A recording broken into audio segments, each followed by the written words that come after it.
Раз, два.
Can you see me?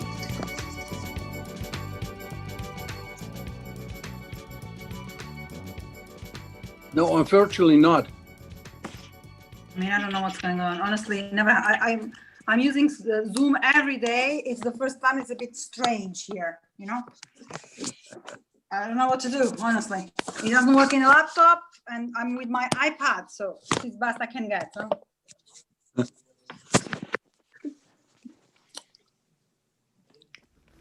I'm the last one who can help because I'm most of the times don't use Zoom, so this is kind of like the European Green Deal is Europe's new growth strategy. We have to act now. The European Commission has prepared 3 concrete actions that will offer a strong basis for the New Deal. I want Europe to become the first climate-neutral continent in the world by 2050. Real benefits include zero pollution, affordable and secure energy, smarter transport, and high-quality food. A Just Transition Fund will leverage public and private money, including with the help of the European Investment Bank. All these will contribute to a global Green Deal. No one will be left behind. We will deliver a sustainable Europe investment plan. Our €1 trillion of investment would give investors confidence to make long-term decisions on environmentally responsible projects. This will mean new jobs, a cleaner environment, and a better quality of life for people. We Europeans are ready.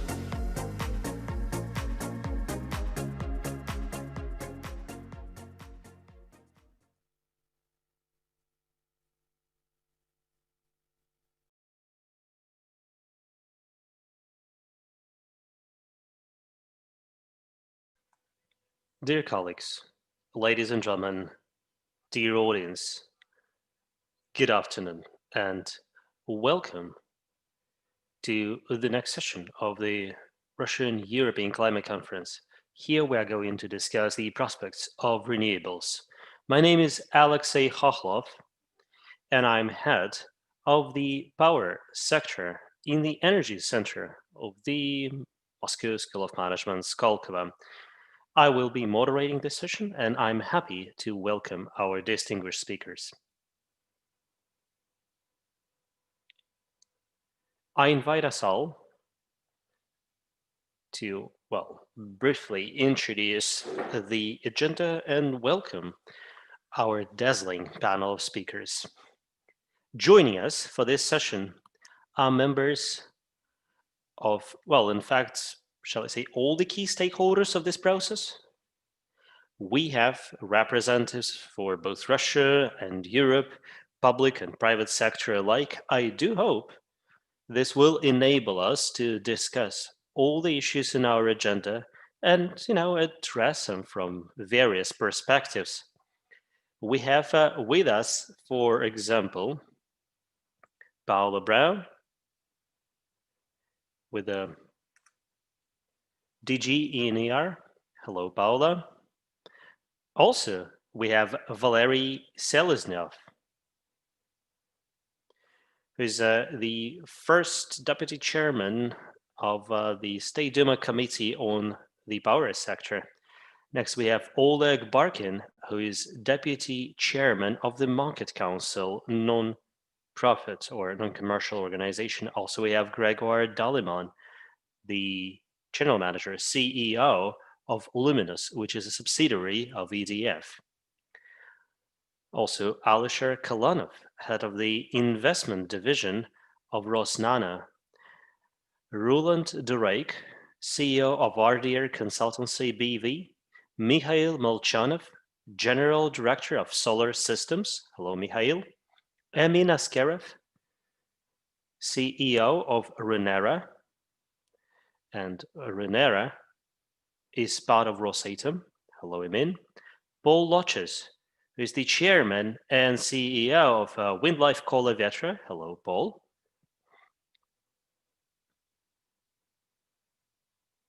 Also joining us is Olga Ukhanova, who is head of project office on renewables of the Ministry of Energy, Utilities, and City Spaces or City Environment of the Ulyanovsk region.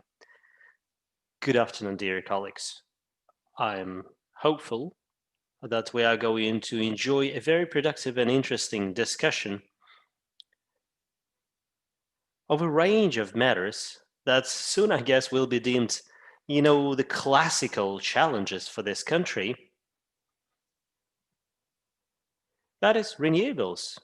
The way we often phrase this question in Russia is, do we really need renewables? And if so, why? In this respect, obviously, we will benefit greatly from learning from the experience of our European colleagues, because we realize that they actually tackled with a similar question some time ago. According to the agenda, we'll spend the next hour and a half in this discussion until 5:30 Moscow time. So the way it works is that first we are going to invite all the speakers to make their short reports, 5 to 7 minutes max. But after that, we should have ample time to discuss the questions arising from these reports, submitted, for example, by the participants here on Zoom or coming from other channels, because we are broadcasting today across a range of platforms.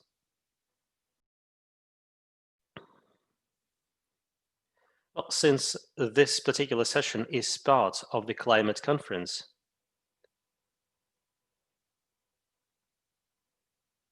I should mention that according to the international associations on renewables, renewables are considered the key lever that should help us deliver on sustainable development goals, and particularly the Paris Agreement goals. So according to the experts, renewables alone can help us achieve like 50% of all the reduction in GHG emissions that we are targeting, which means that renewables have a very important role to play on the climate side. On the other hand,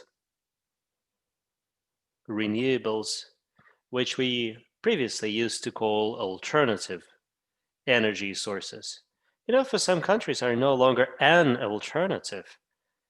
In the new generation, so to speak, they have become, shall I say, incumbents?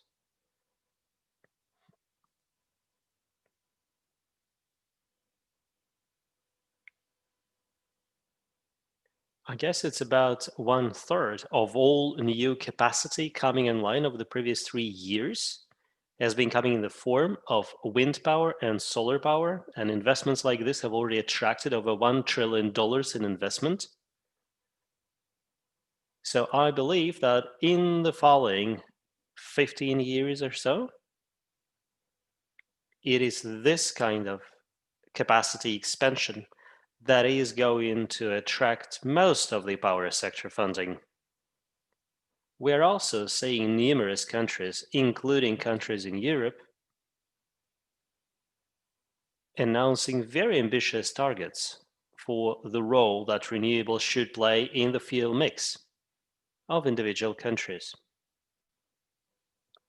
Well, in particular, the EU's target is 20% by 2020, 32% by 2030. Individual countries will often have more ambitious targets than that.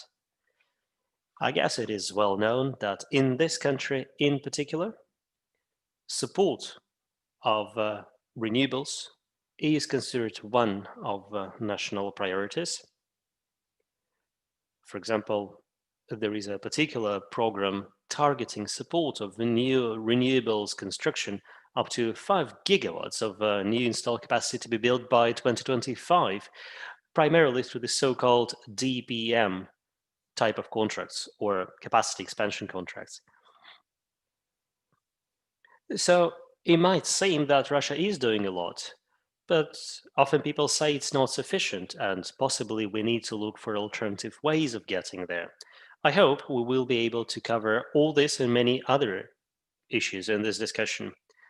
And now, I would love to hand it over to Paula Abreu, who's the head of DG ENER. Paula, sorry for cutting you short. Can you please share with us the position of our European partners, colleagues, friends and neighbors on the future of renewables? Thank you. Thank you very much, Chair. Good afternoon, everyone. Very pleased to join today's event and this panel in particular. Allow me to start with a couple of figures on where we stand today in the EU. So what I can tell you by now is that we are on track to achieve the 20% renewable energy target that the EU has set for its 2020. So we are well on track for that. And also this means that 1/3 of our electricity already is coming from renewable energy sources. At the same time, we have more than 1.5 million people working in this sector in the EU. So it's a sector that gives opportunities of jobs and stable jobs.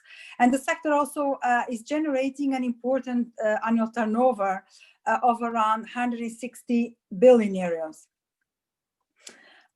We had spectacular progress, and especially if you look at the solar and wind cumulative capacity back in 2010, it was around 110 gigawatts, and today we have more than gigawatts solar and more than 200 gigawatts of wind, so a tremendous improvements. But of course, as you already mentioned, this is not enough, because in order to be on track for our 2050 climate neutrality objective, we really need to accelerate renewables developments. And for that, we have set for ourselves an increased 55 emission reduction targets already for 2030.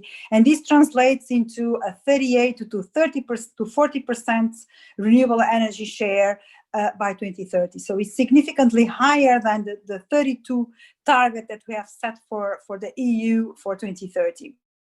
Also means that at the end we will be producing about 2/3 of our electricity coming from renewables, and this already by 2030. This gives enormous challenges on the growth that we need to observe, both for wind, for PV, and also challenges related to a renewable system. It means we have to deal with issues such as storage and also to look at end users that cannot easily be decarbonized.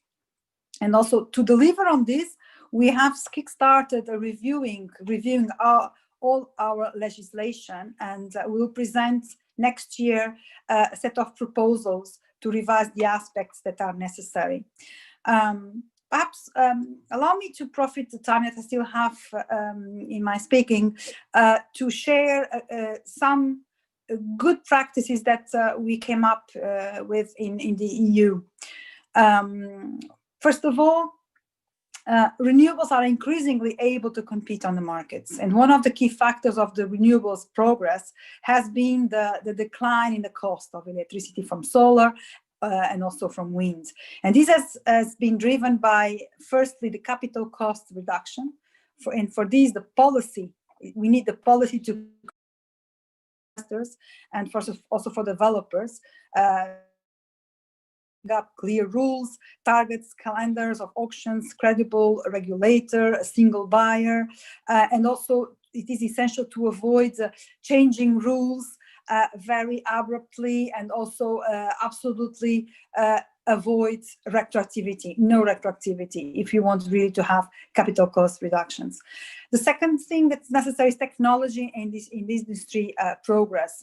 We see that renewable costs have fallen. It's easier to invest now than before, and there is a potential everywhere. Everywhere you see potential for renewables, depending on the technologies. And the third element is the progressive move from feed-in tariffs to competitive support schemes. So this is also an experience that we have acquired in the EU, and we see gradually reducing need for subsidies. But of course, it's important to do the things in the right order, and do not avoid setting up complex and very ambitious auction schemes if the regulation and the markets are not yet there in place. Another thing that we have developed in Europe, and it is proven to be a good way to attract, is through corporate sourcing of renewables, especially where corporate energy users sign a direct power purchase agreement with a renewable developer. We saw that over the last years, the amount of renewable electricity to be supplied under corporate power purchase agreements in Europe has tripled.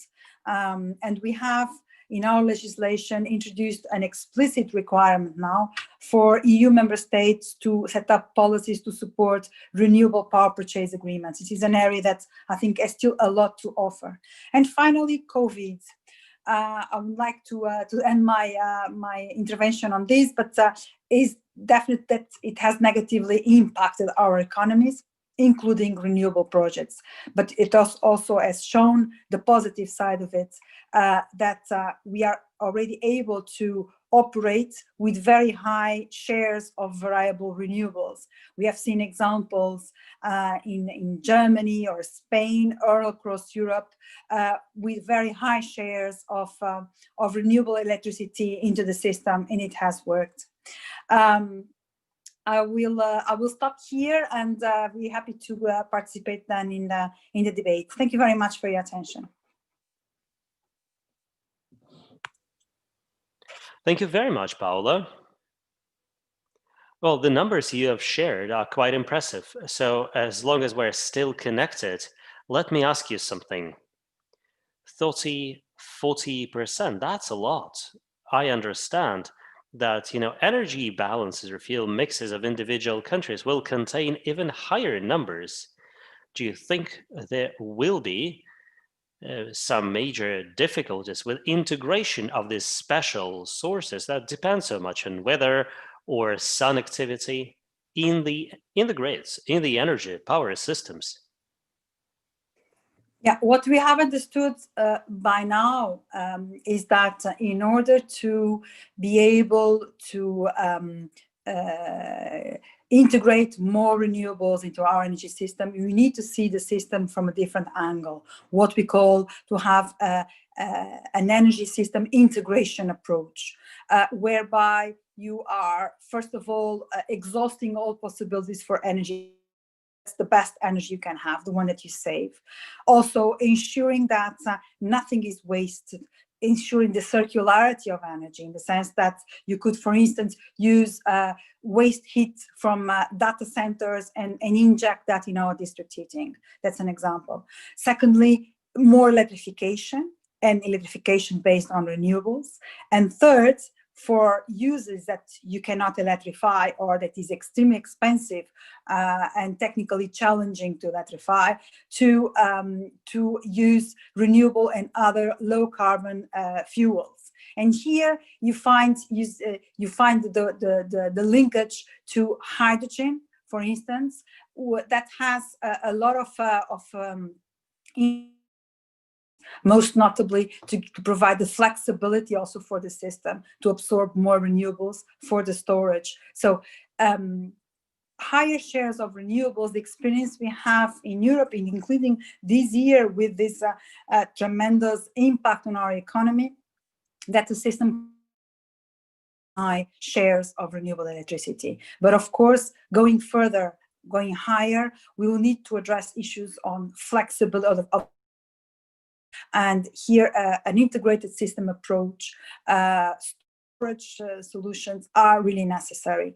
And we are now, as I said, we are now reviewing the legislation in order to be able to give the necessary conditions, regulatory conditions, policy certainty for renewables to be even more, they're present in the mix to be even greater and 38 to 40% at EU level. Of course, across the EU, you have very different situations and realities. You have countries with much higher shares and others with lower. I'm talking here about the EU as a whole. And next to legislation, we are also working on all sorts of financial tools, including what we call the recovery funds. Thank you very much, ma'am. It's a very interesting discussion. I hope we will be able to discuss the European experience in more detail. And now I would love to invite Valery Seleznev to provide a response to the question of why would Russia benefit from renewables and what should be the right state policy in terms of supporting them. Thank you.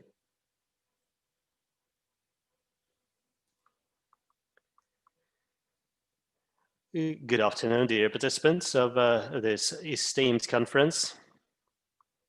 I actually think the name of the conference actually answers your question quite well right away.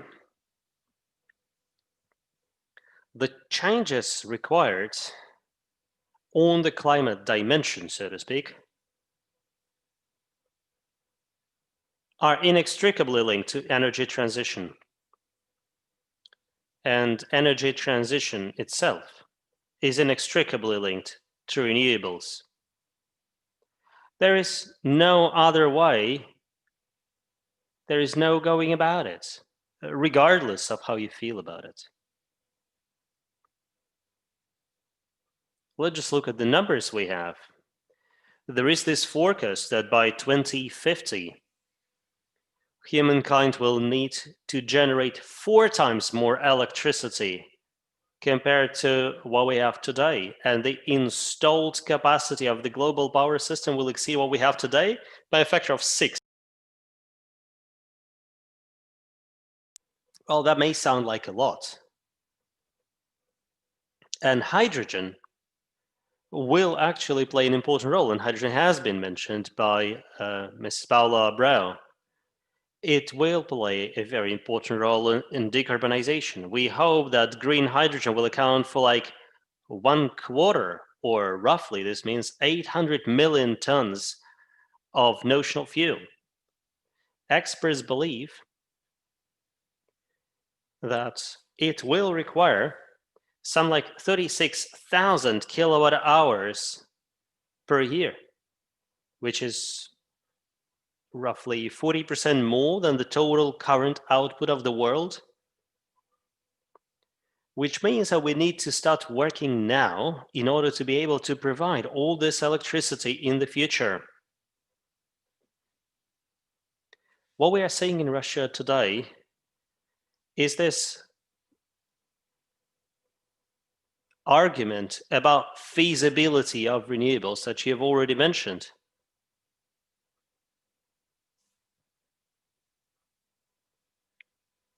It's a shame we still have not decided who is going to benefit from it. Will it be the power sector or the manufacturing industries or the science community?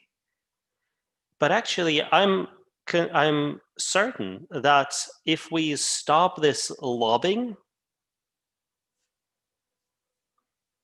and if we start considering the global impact it will have on the Russian economy and the global economy of which Russia is obviously a part, there will be benefits for all the parties concerned. Because there will be new technologies stemming from it, new manufacturing assets, new services and products. Energy transition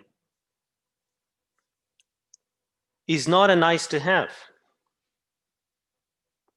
There is a very good reason for energy transition to be at the very top of agendas for most countries. And if this country wants to contribute significantly to global GDP, we have to be serious about. Well, unless we want to be sidelined.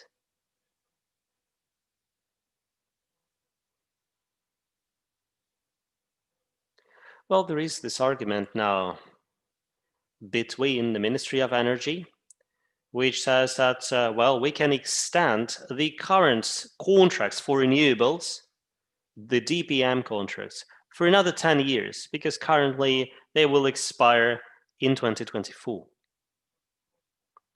But there is this argument about the specific parameters for them. Ministry of Energy says we can put 400 billion in it, and the Ministry of Economic Development says, let's slash it by half. Interestingly, all of them are actually using prices of 2017, disregarding the inflation we have seen since then, disregarding the changes in currency exchange, so to speak, that Russian ruble has experienced. So 400 billion rubles, 2017 rubles, mind you, when this whole discussion started, won't buy you much in 2020. It's actually 30% lower compared to what it was in 2017. And that's below what we need in order for this industry to grow fast.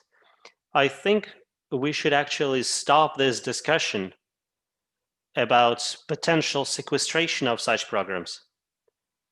I'm afraid that unlike some European countries, here in Russia, we may still need to spearhead the development by providing incentives and preferences, because otherwise we won't reach price parity.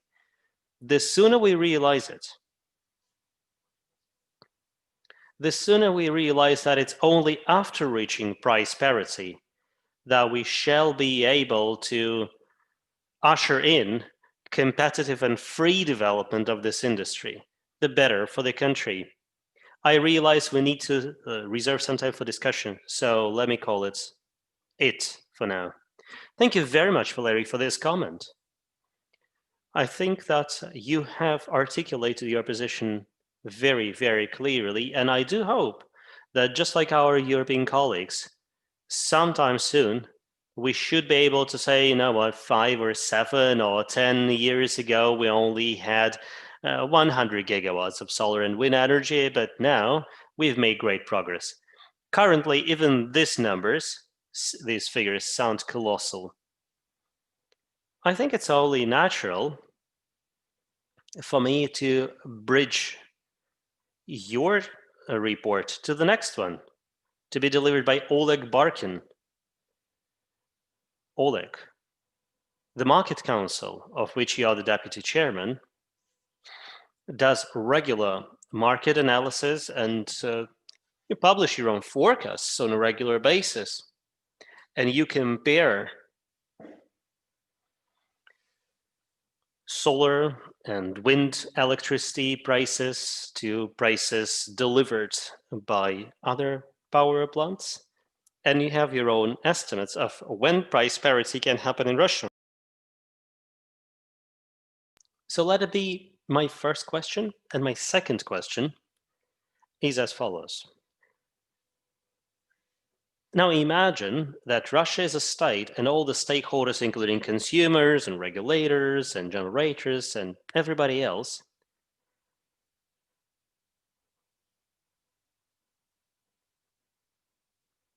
so when they start thinking not just in terms of commerce, but will also start considering issues of climate in their decision making. So when can this happen? And would you believe that when this happens, we will be able to make faster progress? Thank you very much. Let me start by giving you an update. After all, you have mentioned that we publish regular monitors on the development of the renewables market, but also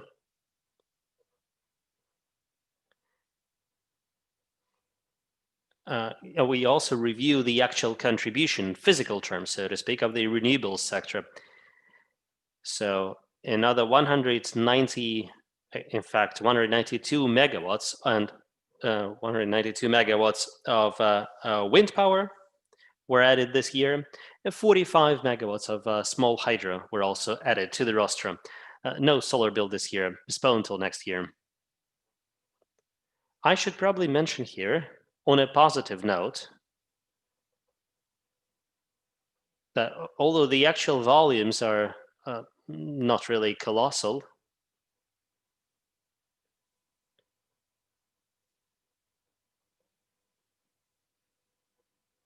the interest that we've been seeing from investors has been growing, and we have actually seen that, when this new volume started, trading, demand for it was ahead of our expectations, which is what gives us optimism.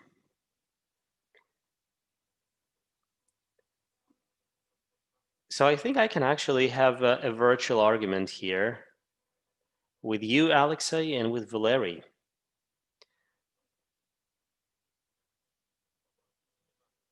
I think I totally disagree with you, Alexey. I think it is the commercial advantage of renewables that will give the right impetus to this process. After all, it's a market. Although it is all happening now in this environment of various subsidies,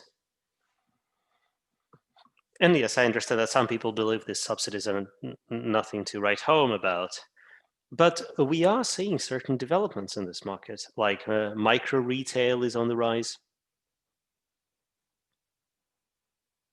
You've also touched upon issues of decarbonization and renewables, and this is obviously a very positive development.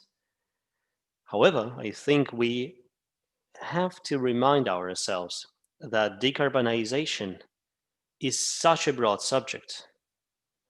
Well, actually, even the name of the conference suggests it. Decarbonization should not be limited to renewables. Even in the energy sector, there are so many ways of reducing CO2 emissions.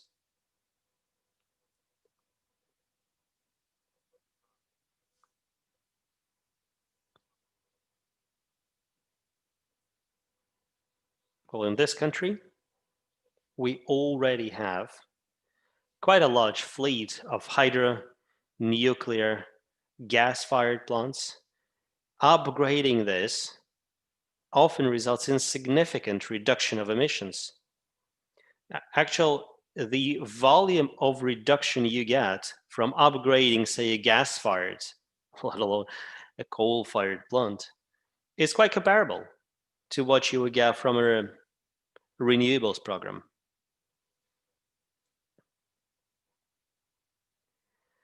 Therefore, I don't really think that state support measures for the renewables will play a colossal role.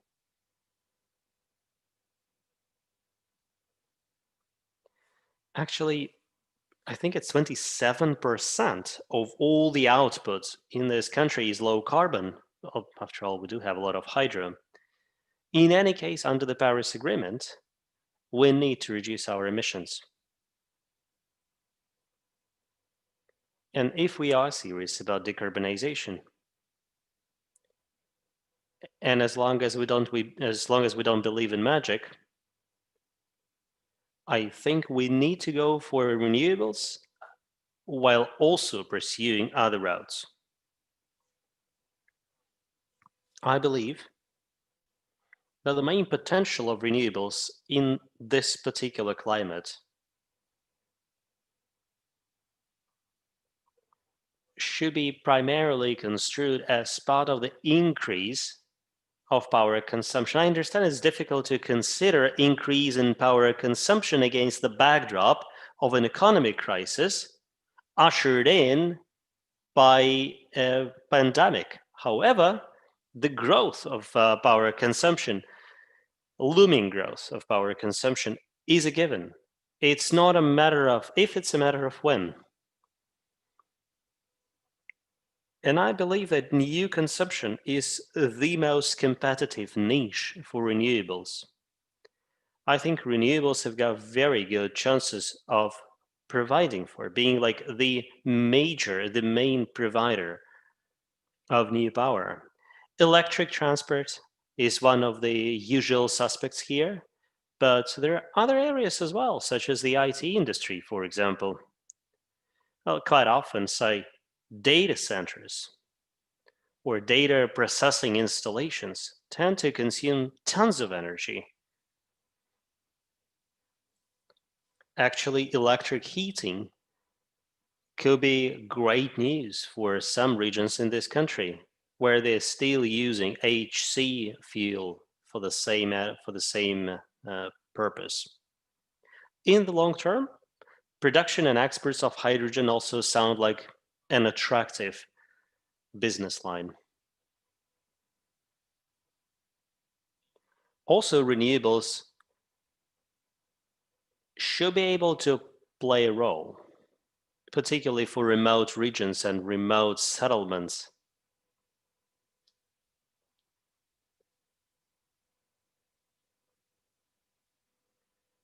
Some small settlements should probably be okay with, say, 1 megawatt of installed capacity.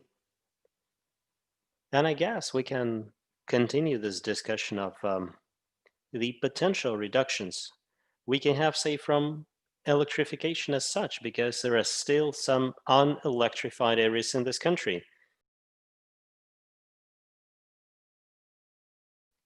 And if we think decades ahead, I believe that these remote territories should be prime ground for renewables. As regards prospects of renewables, I guess we need to make the first step of actually believing renewables will work. This is how our European partners did it some time ago. And we are seeing now renewables actually, becoming commercially attractive and growing in importance, and indeed contributing to battling climate change. As far as support measures are concerned, we shouldn't really constrict ourselves to the power sector alone. There are lots of issues in the power industry, cross subsidies among them. I think we should look more at the other measures, such as the best practices from other countries, including financial aid. Renewables tend to be quite expensive, and raising capital is quite costly in Russia. So if we can, for example, create some financial scaffolding for renewable funding, that would be great. Sorry, let me take 30 more seconds.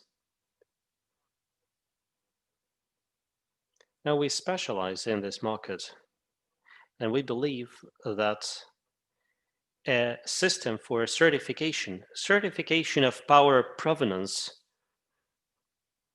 would be a great support, a great aid to this market. We would really love to launch a system like this in Russia ASAP.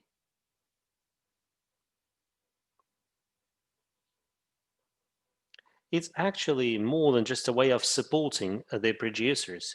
It's also a very good indicator of where the market is going. Because without such a certification system, we at the Market Council have to resort to lots of assumptions and theories.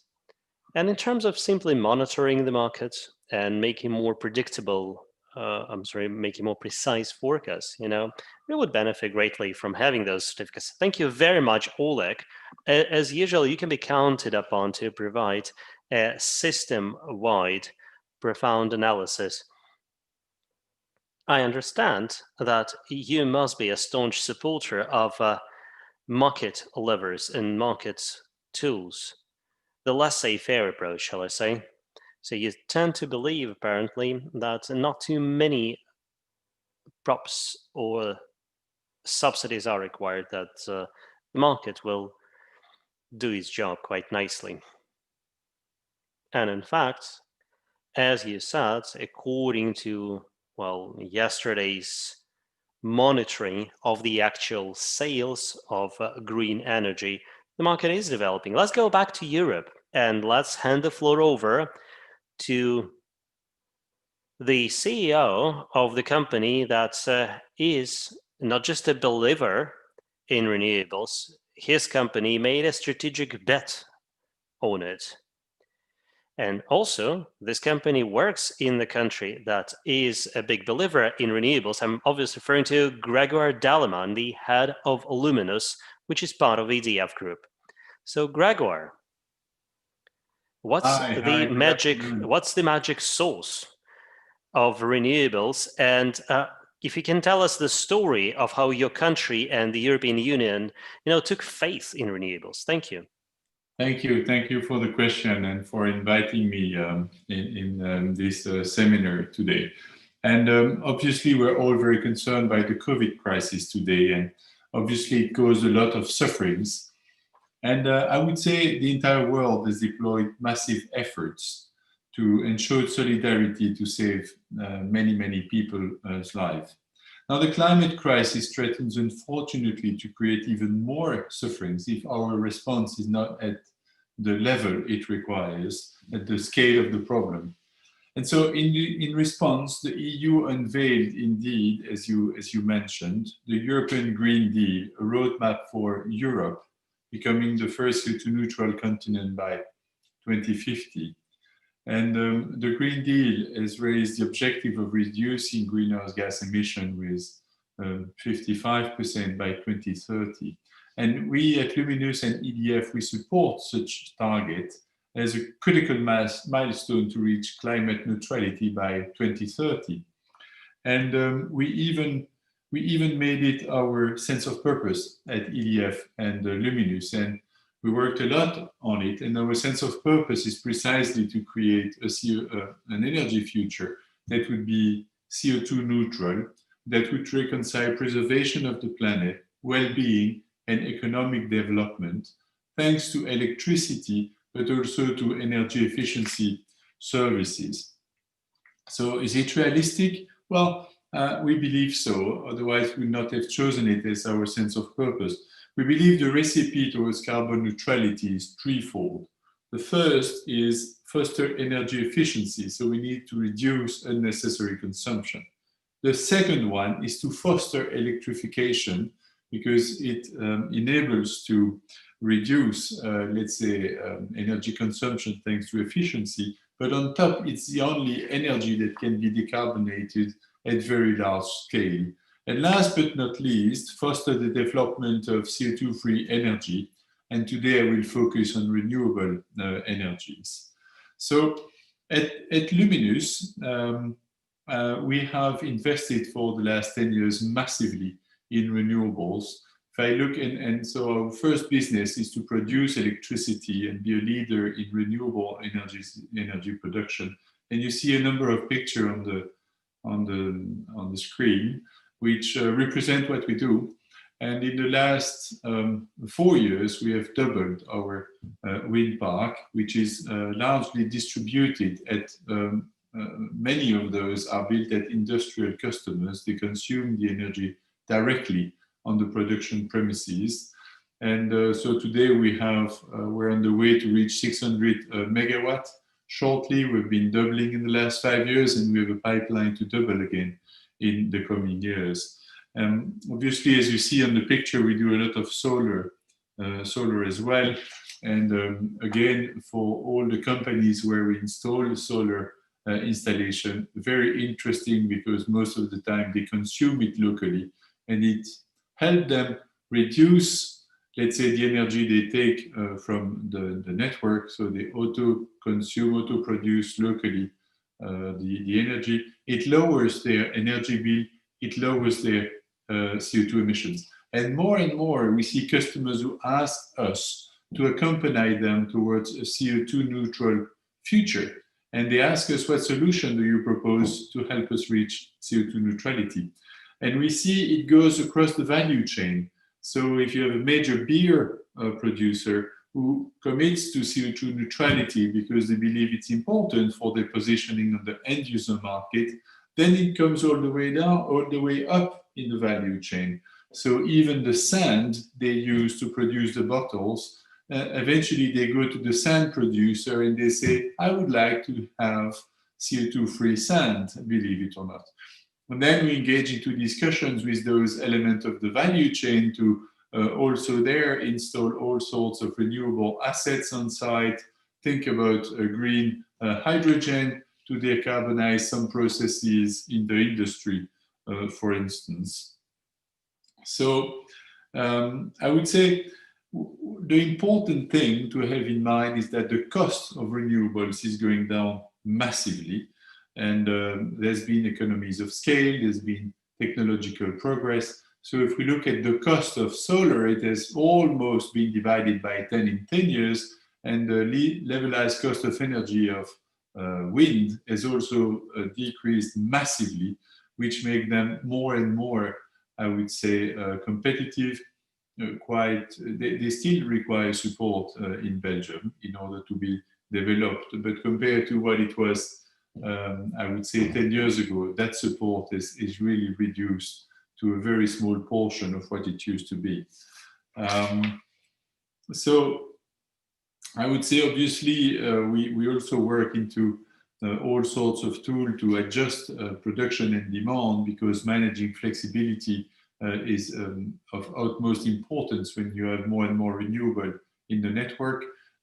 We can get some of the flexibility on the customer side. We can have also a better real-time management of each renewable production asset. So we invest in all these technologies to improve the flexibility and, let's say, solutions to keep, let's say, demand and supply in balance. We see also an increased demand for corporate PPAs at, let's say, industrial customers, because they just like to get green electricity, and they do not just want guarantees of origin anymore. They want it real with their own asset. If it's not with their own asset, they like to know exactly where it comes from under the form of corporate PPA. So as a conclusion, I would say the decreasing cost of renewable foster massive investments in renewables, and then this logic probably feeds itself, enabling really a strong reduction in the power sector emission, which is of utmost importance to decarbonize the society and keep life on Earth not only enjoyable, but even possible after a while. EDF Luminous, we are seeing, let's say, the opportunity to position us as a champion of low carbon electricity. 90% of electricity production at EDF does not emit any CO2. And by 2030, we aim to double our installed renewable capacity in the group from 28 gigawatt to 50 gigawatt. Now, our sense of purpose And I will conclude with that. We use a sentence at Luminous, which is together, let's make the difference. And because I don't believe that alone we can do anything, but together with customers, with communities, with states, with the EU, we can make the difference with also the Green Deal, and we can build that energy future CO2 free that we aspire. And we can do that thanks to electricity and thanks to energy efficiency solutions. Thank you very much for your attention.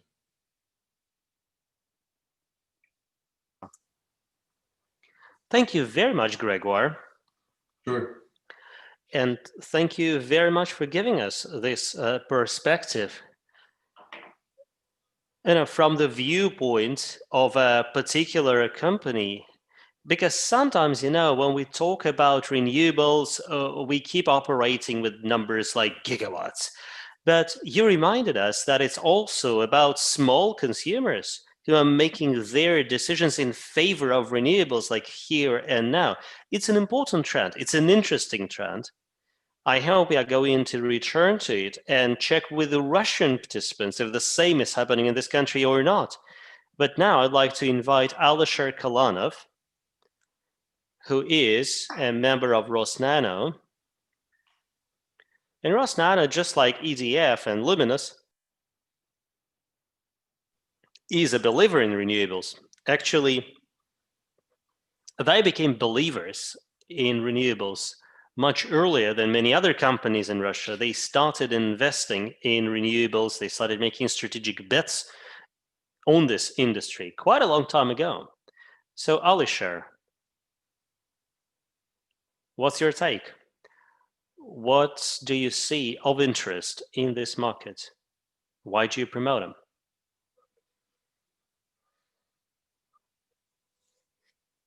Good afternoon, dear colleagues. It's a good question. I'm thinking of 2013. All the issues we had.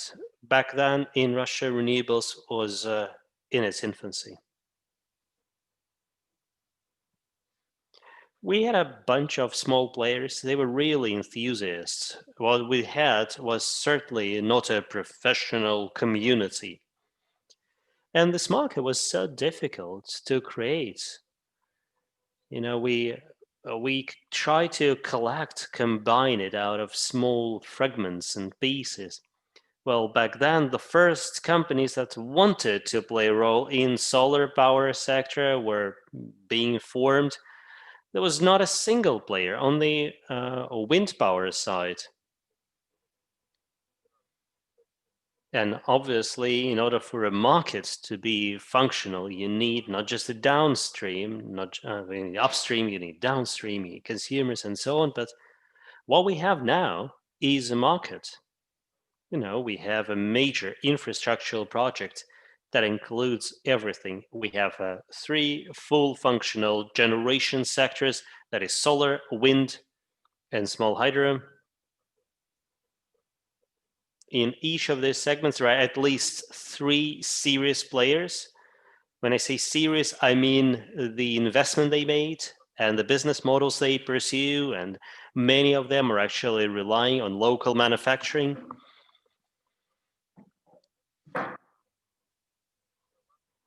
About 2,000 megawatts out of 5.9 slated have already been built. So in 2013, that's all sounded outlandish to many people. But now we can claim it is becoming successful. And the technologies we see in the Russian market now are quite representative of what you can find across the world.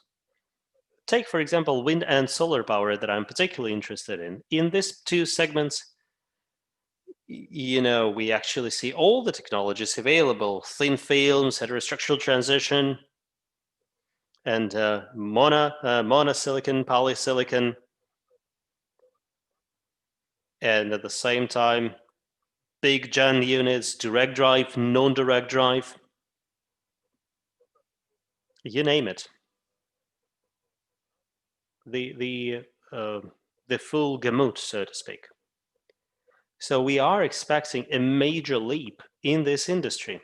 Also, we believe that this industry has been very well structured because besides upstream and downstream, we also have the R&D sector burgeoning, shall I say. Take, for example, a company called Havel. Now, what they are producing is commercially attractive, but it's also very good in terms of efficiency. So it's technologically very good. We understand that we also need to step up education, because in 2014, the big question was, shall we have enough talent for that? And obviously, you need good talent both on the generation side and the consumption side. Now, this problem has been resolved. We have courses delivered by numerous universities around the country training talent for this industry. So the industry does exist. Now, we are discussing a new program, but generally, we believe that the major political decision has already been made. So I believe we are going to bring in new set of rules for this industry in the next 3 months or so. Well, this program will be more complex. It will be more demanding for the investors, because now we will expect the investors to go for higher localization, but also for the Russian companies, we'll expect them to export more, because we want their products to be competitive. Certainly, we don't want to foster the development of an industry that is good only domestically. Also, we want to embrace a system that will operate on the basis of a single tariff. And the same tariff will be used in order to calculate payback periods for investors. And the next track, 25 to 35. I think we'll see phase 3 of the development of this industry when Russian renewable sector, renewable power sector will become competitive not just in Russia, but internationally. So we're waiting for a number of solutions like the 400 formula.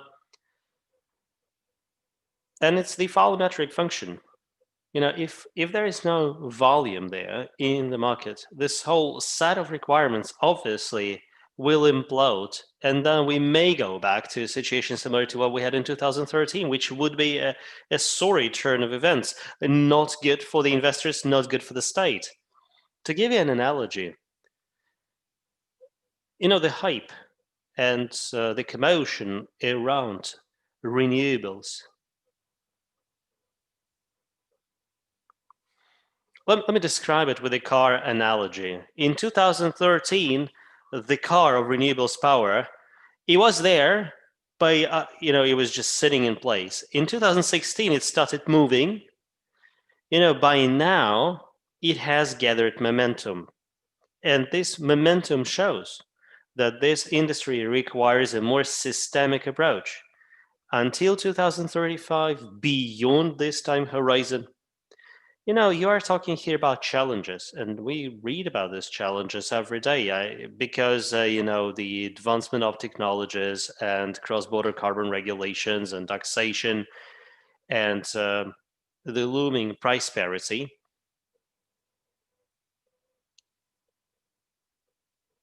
Compared, obviously, to conventional power and conventional energy sector.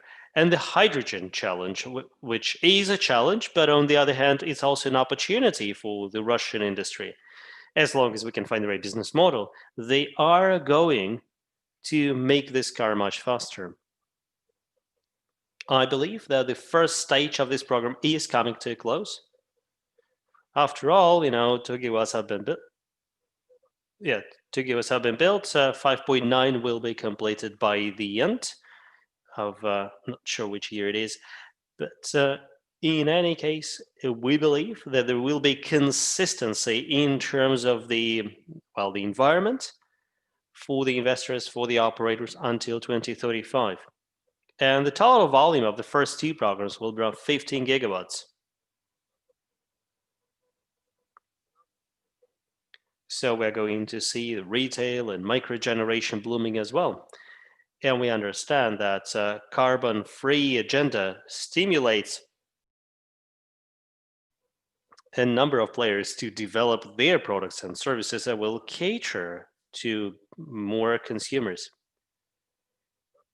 So we believe that once we reach the volume of 25 gigawatts, it will become, a sizable player.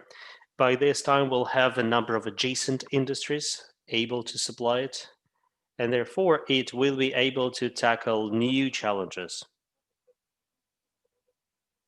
and undertake new major strategic projects. For example, we are firm believers in the prospects of hydrogen, particularly given the natural wealth of Russia. And then hydrogen can be sold to Europe or maybe other markets, such as Asia-Pacific markets that are, geographically speaking, also close by.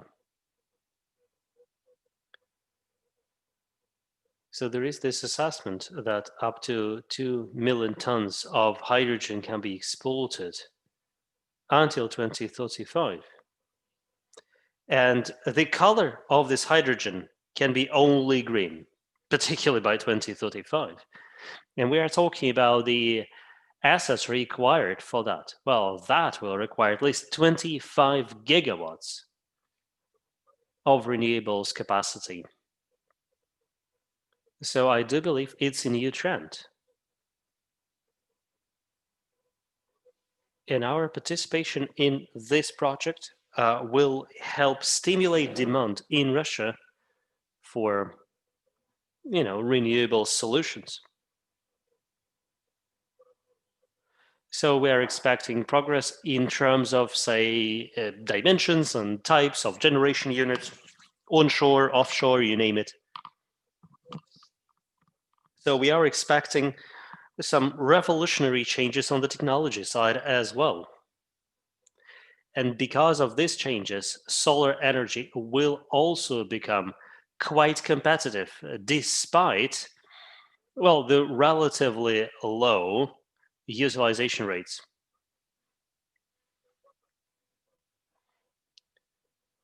So we believe that by 2027, Russian power sector will be dramatically different. I'm sorry, not the utilization, load factors. So currently, this industry is still, in its infancy, but by 2027, it will be a sizable market player. There will be lots of important projects. There will be hydrogen and so many others. So we are on an upward trend here. And I believe we are doing the right thing. Okay, thank you very much, Alisher, for your vision. And thank you very much for the 25 gigawatts you've mentioned. 25 gigawatts to outside experts may not sound much, but if you remember where Russia is coming from, when we started and where we currently stand, you will appreciate that 25 gigawatts is actually ambitious. And thank you very much for your car analogy. I've been thinking about a train analogy, but I think the car is a better metaphor. So it's good that we have started. Apparently, we have already shifted into the first or even the second gear. But in order to move forward, we need more than just a reliable car, and hopefully it will be powerful and comfortable, but also we need a road. If it's an off-road, or even worse, a wall in front of the car, it may end ugly. So let's hope that the government is going to quickly adopt the right decisions and make a positive decision on extending DPM rules for renewables beyond 2024 and address the other concerns that the passengers and the riders of the car have. Let's turn now our discussion to a slightly different subject. Remote territories have already been mentioned. I guess we may easily disagree on a number of issues around development of renewables in this country, and some of these discussions end in very heated debates. However, there is one issue where people very rarely argue. I think everyone agrees that remote and hard-to-reach territories in the Russian Federation should get renewables first and foremost. I would love to hear now from one of the participants whether it is easy really for renewables to make their way to this remote territories. And here I'm referring to Roland Durek, who has got such experience working in other countries, and I understand there have been attempts at such projects in Russia as well. Roland, the floor is yours.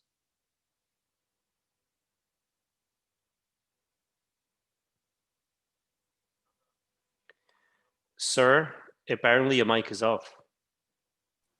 Now it works. I should be there. Can you hear me? Can you hear me? Yes, I can. Thank you. All right. Yes, you're right. Maybe there's no discussion about starting with developing renewables in the far regions, but it's not easy. Let me first explain a bit what we have been doing in the past, and then I can say where we are today. Can I have the next sheet? The next sheet, please. Yes. Emerging Wind Technologies, EWT, started in 2004 with the development in the Netherlands of wind turbines, and they are called the direct drive wind turbines. Today, we are providing also the maintenance and the services. We do the remote control.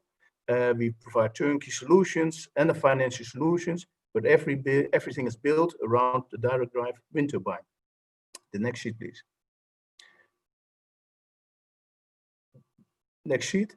Yep, the direct drive wind turbine, why do I emphasize this? Is because this one is unique or very well suited for off-grid solutions and faraway solutions. We have been developing projects in Europe, evidently, but also we have been working in China, in Turkey, and in remote communities of the United States. And the most interesting part of those remote communities is, especially for the Russians, is our projects in Alaska. Next sheet, please. In Alaska, we started working about 10 years ago, and today we have more than 12 turbines running and providing electricity to the local communities.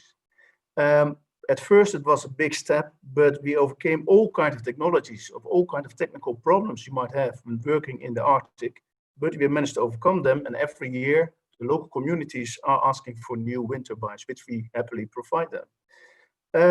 One of the big results is that, for example, for one community with 2 turbines, we save about 1 million liters of diesel per year, which is about $730,000. But not only it's a cost saving, but also it's a significant reduction of the carbon dioxide. Next sheet, please. Also in Russia, we have, as you know, a lot of diesel-powered power stations. And this is exactly where we are looking for. We just take a jump over the Bering Strait and we are already in Chukotka. And Chukotka, Kamchatka, Magadan is all Arctic territory and very difficult to reach. But there's for sure a market because there are more than 900 diesel power stations providing electricity every day to the local communities.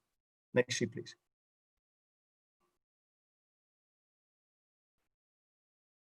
Together with one of our other partners, Abreu Eurasia, we are now doing a market study or feasibility study in the Far East, and especially in Magadan and Khabarovsk, to understand whether it's possible to run hybrid wind thermal power stations on the basis of a fuel efficiency agreement.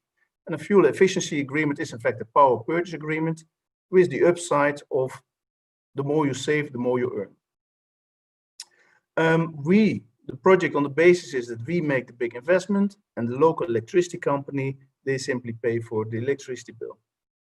At the end of the 10 years period, the whole asset is transferred into the local, the asset base of the local electricity company, and it can keep on running it. Now, after the study or during the study, we face some problems. Next sheet, please.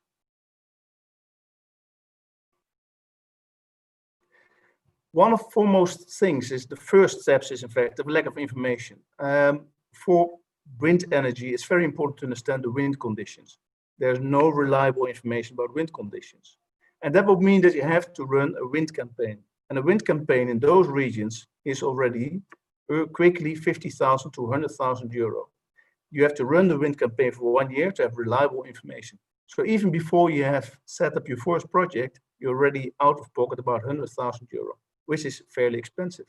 But on top of that, we have been making calculations and trying to understand how much it will cost to bring the equipment and to bring the turbines to those far-flung regions. And just for an understanding, to bring from Antwerp port to Vladivostok of Korsakov on Sakhalin Island, it will be about 350,000 euro to bring all the equipment over there. But then to bring it from there across the Azov Sea to Khabarovsk or to Magadan, that will cost you at least €1 million. And that is because in those regions there are no ports, so you need to have a beach landing. For beach landing, you need to have a barge. For a barge, you need 2 tugboats, so forth and so on. So it will be very expensive to bring equipment and to bring a turbine there and to start building it. On top of that, locally, in a local community of about 1,000, 2,000 people, there's no equipment. There's a little bit of construction equipment, but that's about it. So you have to bring your equipment with you as well. And especially the lifting equipment for building a big turbine is not available. So you have to bring it there and then to bring it back, all very costly. Then there are a lack of raw materials. You have to bring the raw materials. There's no skilled workers, so you have to bring the skilled workers. And on top of that, you need to have the full support of the local administration and to hope for that the local residents are not, making use of their own little ways of how to do the business and to make money from the diesel, which is normally consumed. So sometimes they're not too happy that there's something going to be installed that is taking away part of our opportunities to make some money. So to make this work, in short, is that firstly, we have to manage to bring the cost down per kilowatt hour. Now, everybody will say, well, but we have heard per kilowatt hour, it costs about 25 rubles to 250 rubles per kilowatt hour. That's true, but as I already said, to bring the turbine there, to install everything is also very expensive. And it will be about 2.5 to maybe sometimes 3 times more expensive to build something in the Far East as when we build it in Europe. So that is the calculations we have to make today. And per project, we have to see whether it will be suitable or not. Thanks for listening.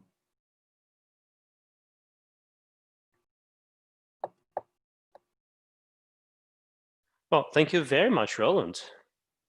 This does sound very interesting, this comparison of the international experience to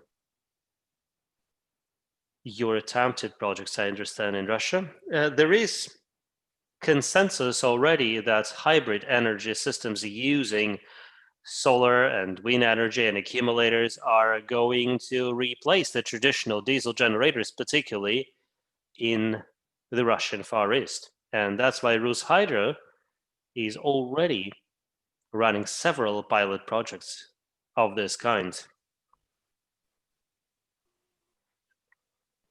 And I understand that they've got a pretty ambitious program for further construction of such hybrid plants. So I do hope you are going to participate in this initiative as well.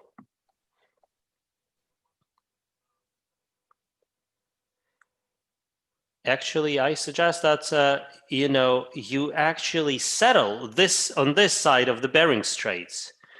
Set up your manufacturing facility in the Russian Far East. That way you will certainly get a significant cost advantage. Can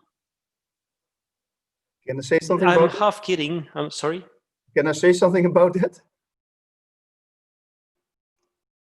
Sure, absolutely. Because yes, I do understand that the big wind projects for the wholesale industry are based on the parameter that there is a localization effort. But to have a localization effort for these one-off projects and the one-off turbines in the Far East, we first need to have a volume. And without a volume of at least 20, 30 wind turbines per year, it doesn't make sense to start a localization project. So first we have to start to develop here and there a couple of projects, and only then, when slowly but slowly it starts to gain speed, we can start talking about localization.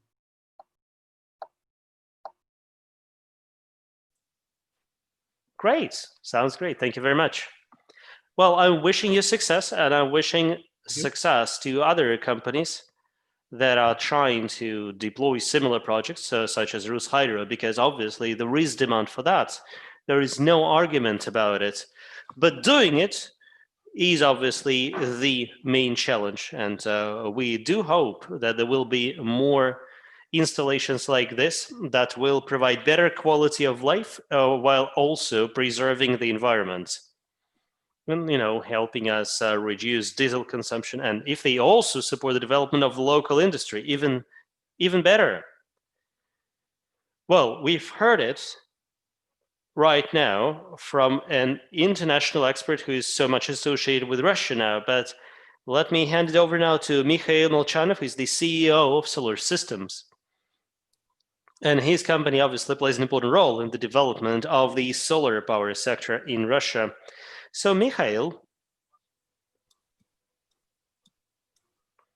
it would be great to hear about your experience compared, for example, to what's happening in Belgium or France. How are consumer preferences changing in Russia, if they are? Thank you. Hello, dear colleagues. I've switched my timer on because I understand that time is indeed very limited, and I'll try to briefly tell you about what we're doing in Russia. I'll also try to answer Alexei's question. Thank you very much for your very kind words about solar systems as one of the key players in the renewables industry in Russia, but let me explain what we do with key figures so that you can do your own comparison to the gigawatts from Europe. So far, in fact, since 2017, we have built 325 megawatts of solar power. These are stations located in 5 regions, mostly in the southern parts of the Russian Federation, including 170 solar power plants built in 2020. In particular, we built one of the largest solar power plants in terms of installed capacity. Well, it has installed capacity of 100 megawatts. It's located in the Stavropol region.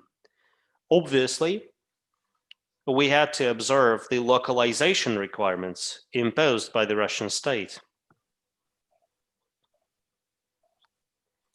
So, for example, we used 70%, we used a local PV elements, and actually 70% of all the units we're using as Russia-made, which is certified by some inspectors.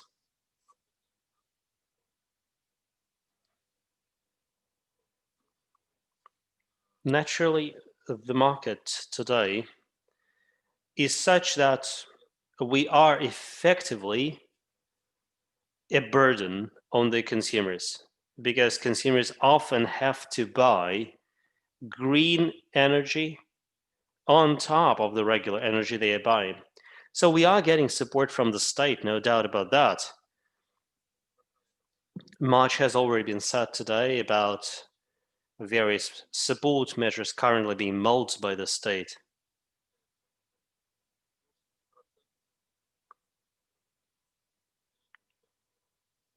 And experts often say that renewables would contribute like 6% to the total output of energy in the Russian Federation, electricity.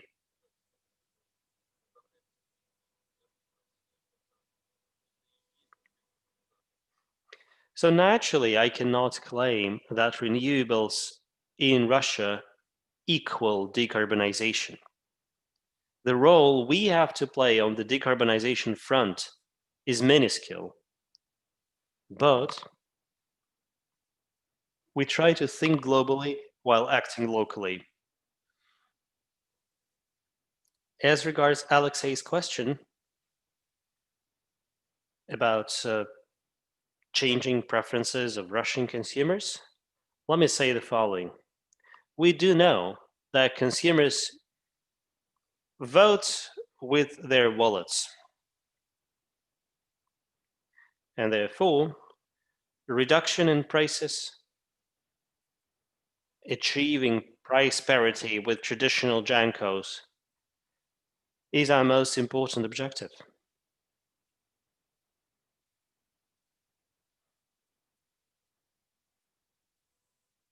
What can help us includes one of the measures that has already been mentioned, that is subsidies for, loans.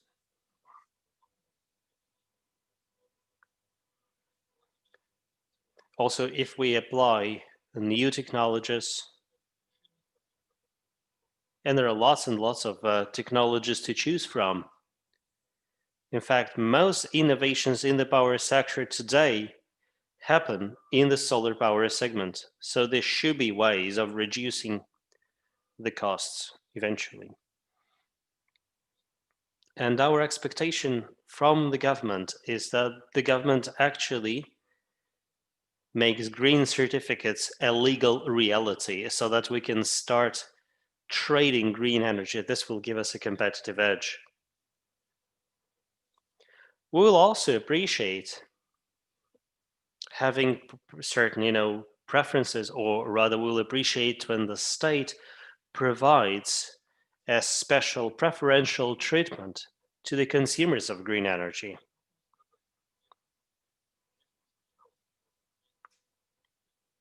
It has already been mentioned here that some participants of the renewables sector are enthusiasts of what they do.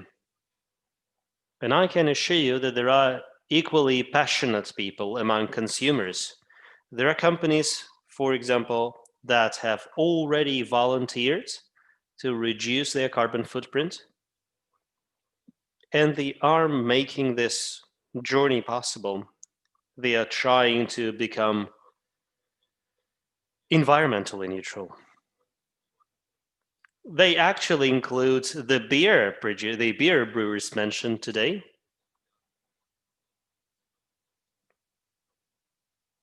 They've already been calling us and asking if we can provide them with the green energy, because they want to show to their stakeholders and their consumers that they are going carbon neutral.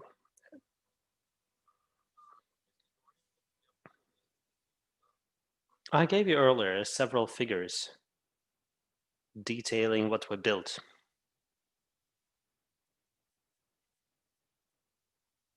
So compared to traditional energy, I can also explain what we do in order to reduce our footprint. 325 megawatts that we built, and we actually built them at different years. So we believe that our contribution to reduction of GHG emissions is 340,000 tons of CO2. That's just CO2. There is also SOx and NOx. So we believe that we can act locally while also generating some positive change on the global level.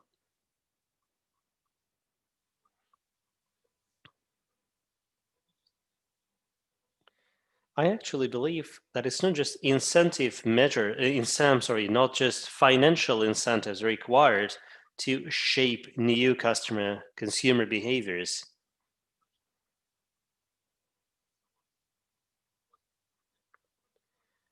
It's in fact a recent change in Russia that consumers started frowning at plastic bags being given out in stores, or study asking lots of questions about waste separation.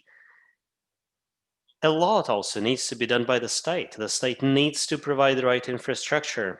And importantly, the investment made by the state will bring good fruits, at least environmentally.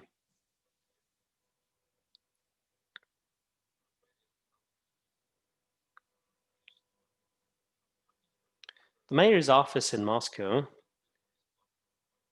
decided to provide free-to-use Wi-Fi on public transport.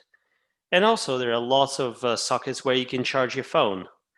This is one of the ways of nudging consumers towards better habits. And this is interesting because it shows that consumers can actually respond positively to non-monetary stimuli. So we do hope that green power will also become, you know, a good fad one day, and we hope will play a role in this process as well. Thank you. Thank you, Mikhail. And in particular, thank you very much for being so mindful of the time. It is difficult for me to interrupt the speakers, and I try to avoid that. But indeed, we are strapped for time because actually we started a bit later and therefore we'll finish a bit later. And nonetheless, I will ask the remaining speakers to speak faster if they can. We have already identified one commonality between Russia and Europe. We see that beer brewers seem to be a common, link, a commonality between Russia and Europe, which is good. And let me stress it, environmentally conscious brewers. Now, Emin Askarov. Oleg has already mentioned that energy transition and decarbonization should not be limited to renewables. Obviously, we should be talking about so many other technologies. But then, they will connect to each other like cogwheels do. And, renewables have awakened distributed generation, and distributed generation has awakened the need for electronic and digital systems required to manage distributed energy systems. And renewables, for their part, will require energy accumulation solutions.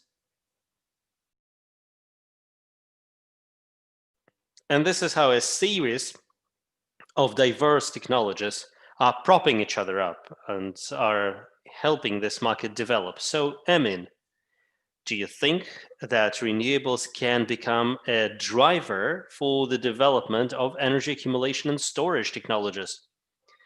Gotcha. Hello, Alexey. I don't want to be a rain in your parade, but actually, I don't think so. I don't really think that renewables will become a driver for this sort of development, and let me explain why. Well, renewables can serve this role if, the whole system wants decarbonization. And if you undertake to drive the share of renewables to 30% or more, this is when it works.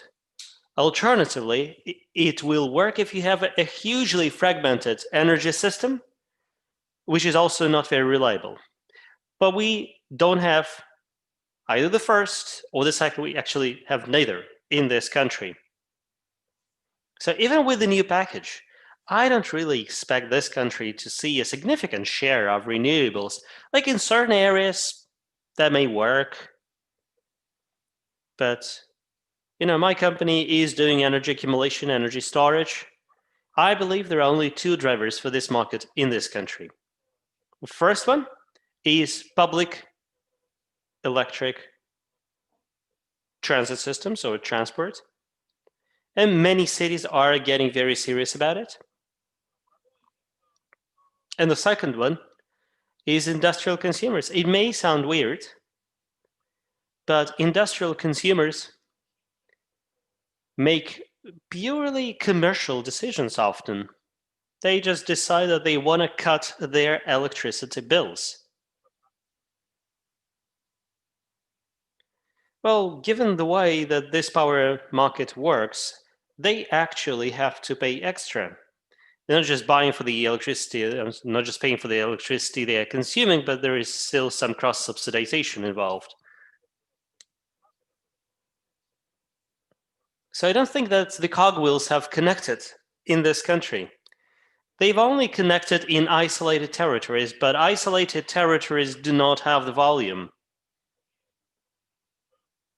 In EU, in South Korea, in China or United States, they've got what it takes to create industries. It's not happening here. So the only thing I should say here, the only thing that could actually promote the development of this market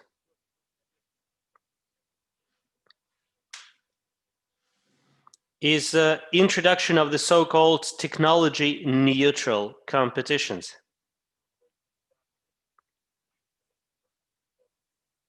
Well, because currently renewables are quite competitive with the old generation. But if you try putting them up against the newly built hydrocarbon fuel powered plants, well, I hope they will actually win. I'm sorry, maybe that's not optimistic enough, but that's my position. And I have experience both in renewables and energy storage. Well, thank you very much. At least this has been sincere, and this is very much appreciated. And thank you very much for being so fast, because this is how you save time for us. Most importantly, thank you for your brutal honesty. You know, some people might say that the previous speakers have been overly positive and upbeat, but I actually believe this did not detract from the authenticity or realism of what they said. Although, you know, specific numbers about this country may sound a bit optimistic, it is good to have voices in favor of the glass being half full as well as half empty. And I like saying, when we talk about renewables, the good thing is that we at least have the glass. Thank you very much, Paul Loches, another very interesting participant on this panel. And Paul has got colossal international experience, you know, engineering, building diverse installations. And on the other hand, he has considerable experience working in the Russian Federation. I understand primarily around the city of Murmansk. So, Paul, what's your take on this market and the potential of renewables development? Thank you. Thank you, Mr. Chairman. Dear colleagues, my name is Paul Loches. I'm with a company called Windlife. We were the original project developers for the project in Murmansk. We actually started the operations in Russia back in 2008. So, yes, we've seen a lot of things. I am Dutch, so I can't fathom all the Russian inside things. But I do have some observations for you to mull over. And the first is basically an answer to Mr. Barkin, or an observation, I would say. DPMs, in my view, in Russia are still necessary. It's, you know, subsidies are still necessary in order to let the renewable energy thrive. The reason for that is that historically electricity prices, energy prices, consumer electricity prices in Russia were very low. You know, coming out of the Soviet Union, the prices were just a fraction of nothing. And then if you know, like in the West, we increase prices every year with a certain percentage. If you do that in Russia, but you start off with 3 ruble or 3 ruble cents, the increases don't go so fast. So I think the subsidies which nowadays still go to fossil fuel industries are still higher as what the renewable industry is getting. Of course, everybody wants to get rid of subsidies and get price parity with the fossil fuels. But so far, certain countries need certain subsidies in order to get there. And when we talk about subsidies, you know, in Holland, we still pay subsidies, or the government still pays subsidies. We are also not so careful and soft on consumers. You know, I know in Russia, it's very important that the final consumer doesn't pay an increase in his electricity bill because of renewable energy. Well, in Holland, we're pretty used, you know, the whole population is used to the fact that they do pay a monthly contribution on their energy bill in order to pay for subsidies to renewable energies. So I think that's also a consideration to take away with you in this whole discussion on subsidies and on how to treat the the end consumer. That was one observation. The other observation is that when I look at Russia, I see that most of the developers over the last 4, 5, 6 years have gone south to the country. And I smiled a little the couple of months ago when I read an article that the system operator is not that happy with the clustering of all that renewable energy in the south, and that maybe the system was not able of taking all of that supply. I think Russia is a big country. We specifically stayed with our interest in the northern part because there's much less people who go there, but we do, and we have been successful. Many people went to the south and are still walking around with unfulfilled dreams. So that is also a consideration. The last thing I'd like to share with you, in my country, we have a rediscovering of the discussion on nuclear power plants. You know, nuclear has been a bad word in the West for a number of years due to various accidents in the past. But it's kind of funny to see that, you know, the political parties in this country are readdressing the issue of nuclear power. And in my book, you know, nuclear should also be a part of a carbon-free environment. That would be all, Mr. Chairman. Thank you.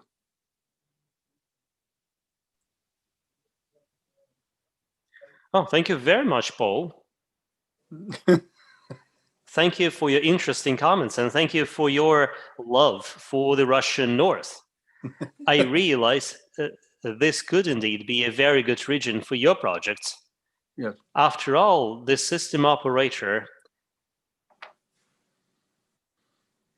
you know, keeps noting the geographic attachment, so to speak, of many projects. And indeed, you have already mentioned this disproportional growth in the south.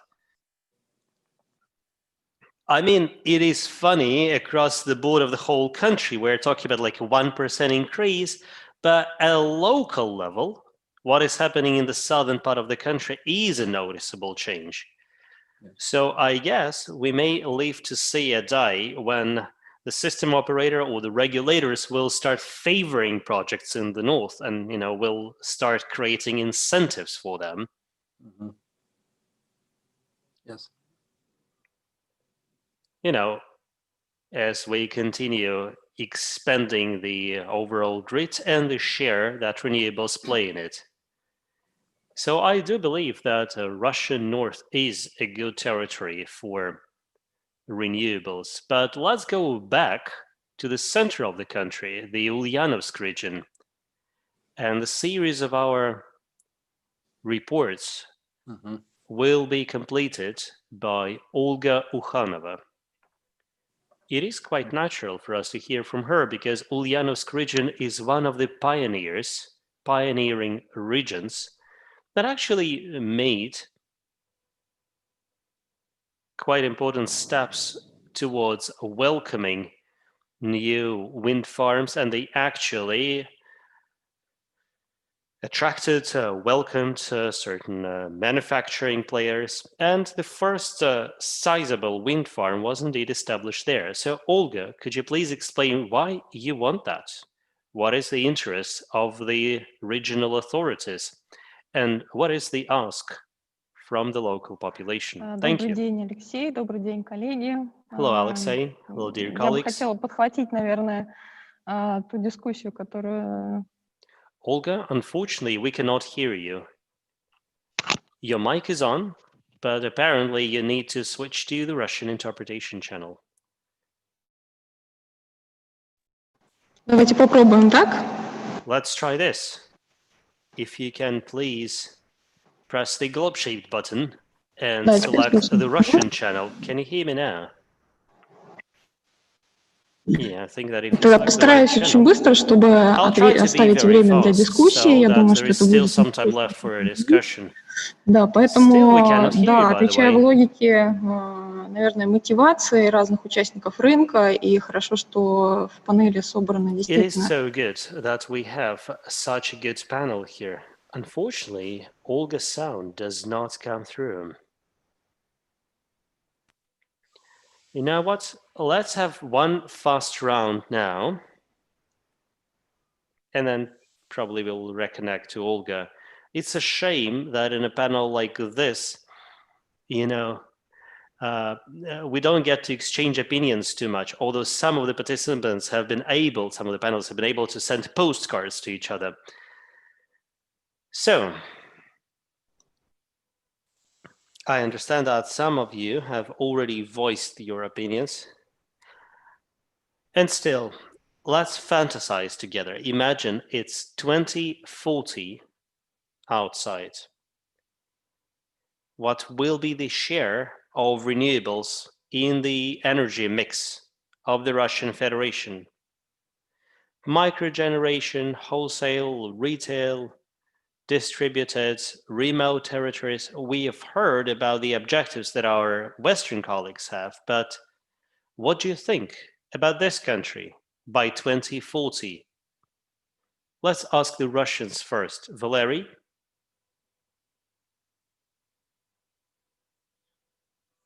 Wow, so you started the provocation with me.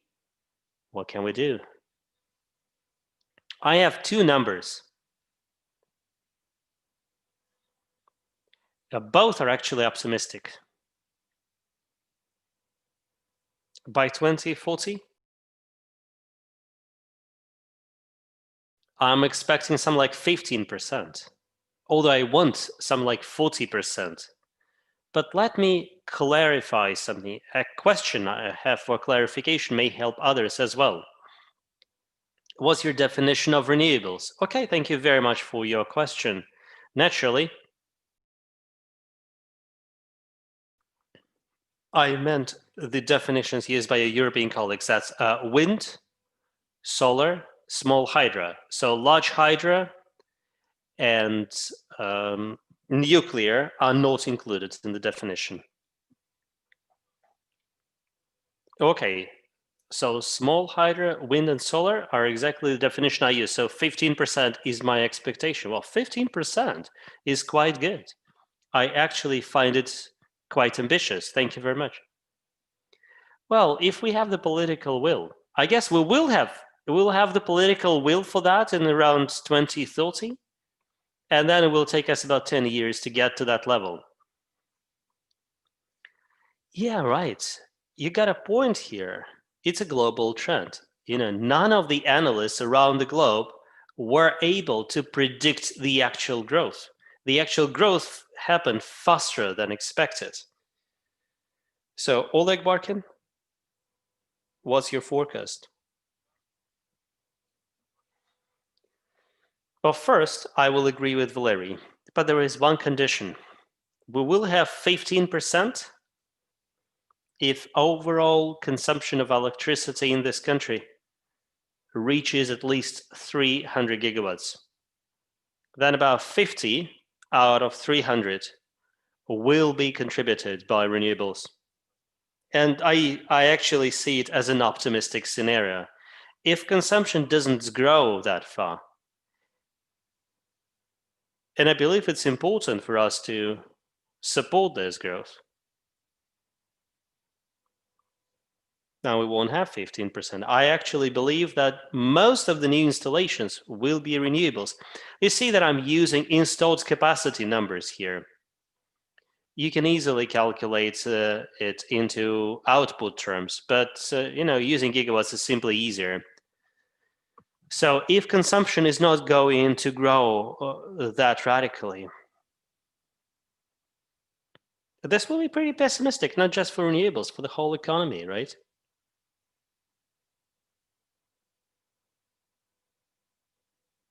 I guess, it's a pretty linear relationship. So all the new growth that should happen, I think should happen thanks to renewables.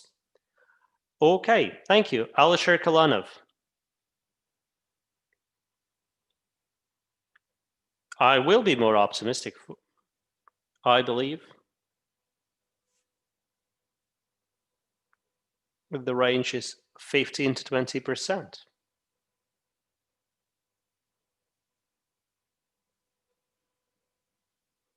Well, we do see price decreases happening, and price parity, once reached, will become an important driver. So I think that around 2030, we will see new generation assets that will not require any subsidies or any DPM-related preferences. I believe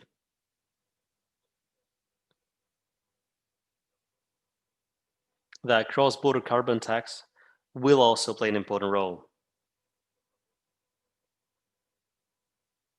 And I believe that, at most, these taxes will be deployed across the board around 2022, 2025. And this will be an important stimulus for so many companies, particularly those that are exporting to Europe. Moreover, we believe in green hydrogen.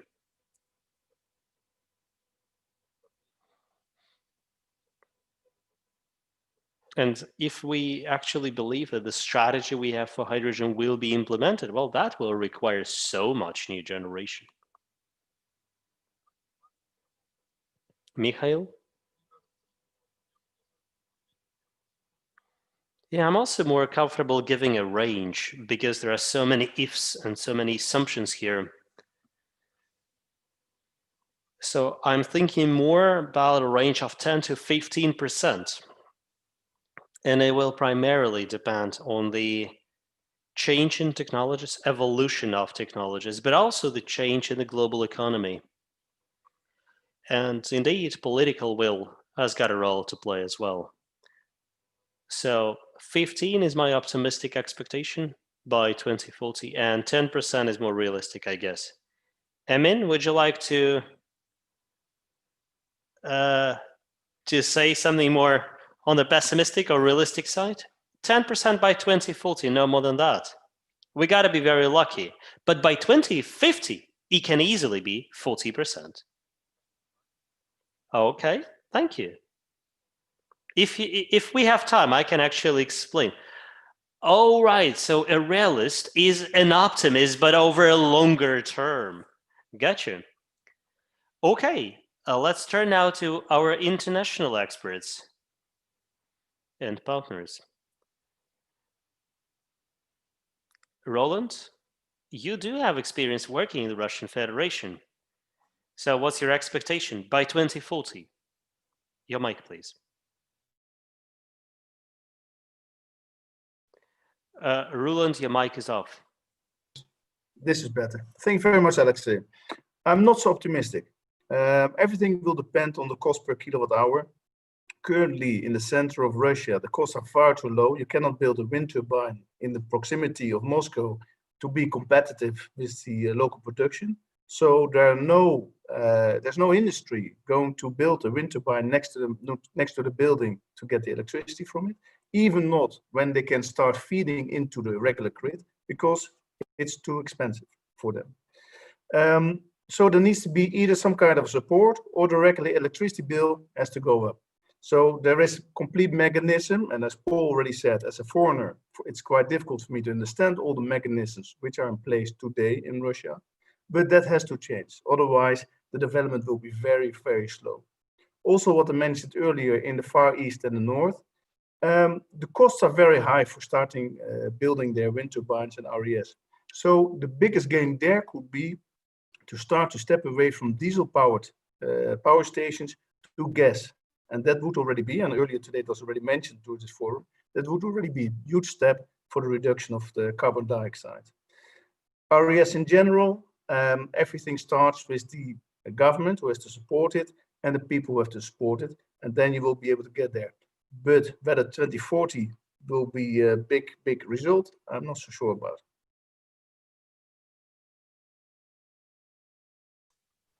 Thank you very much, Roland. So some classical writers used to write that it's difficult to wrap one's mind around Russian ways. So, Paul, what's your take? People often say that Russian North is very attractive for the wind power sector. Do you think Russia will be there by 2040? Will it become a hydrogen superpower? Your mic, please. Well, I don't think, well, first of all, nobody can predict the future. I don't have a crystal ball, and I don't know what will happen next. If I would be a very rich person this week. So anything what I say is kind of a wild guess. Yes, wind is plenty in the north of Russia. Will Russia be a hydrogen superpower? I don't think so. What will happen in 2040, I have absolutely no idea. What I hear from everybody, somewhere around 20% might be a good goal. So, you know, maybe we should try to achieve that and then take the next step.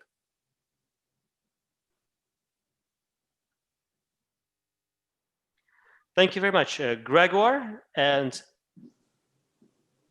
your question, I suggest, will be slightly different.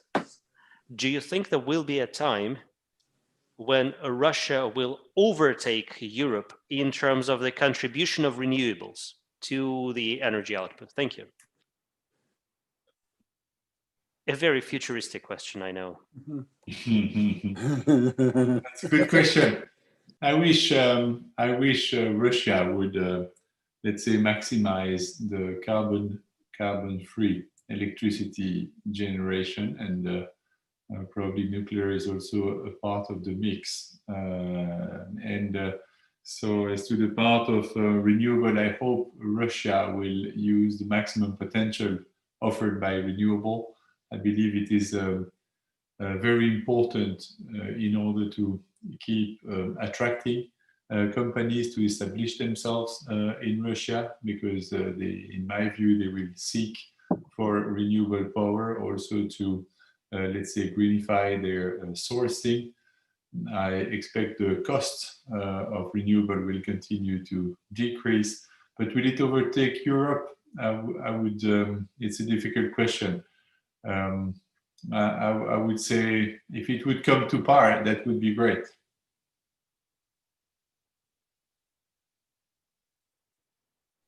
Oh, great. Thank you very much. I'm so grateful to our colleagues and the speakers and our audience. And I think it is on this positive note, with Mr. Dallemagne wishing Russia success in this fourth energy transition against the backdrop of intensifying competition, it is only natural for us to finish this session. Thank you very much for being with us. This session puts the lid on the second day of our conference, and we will be delighted to see and hear you tomorrow in our third day of Russian-European Climate Conference. Thank you very much, and all sorts of success to you and your projects, and naturally, stay healthy. Thank you. Bye-bye.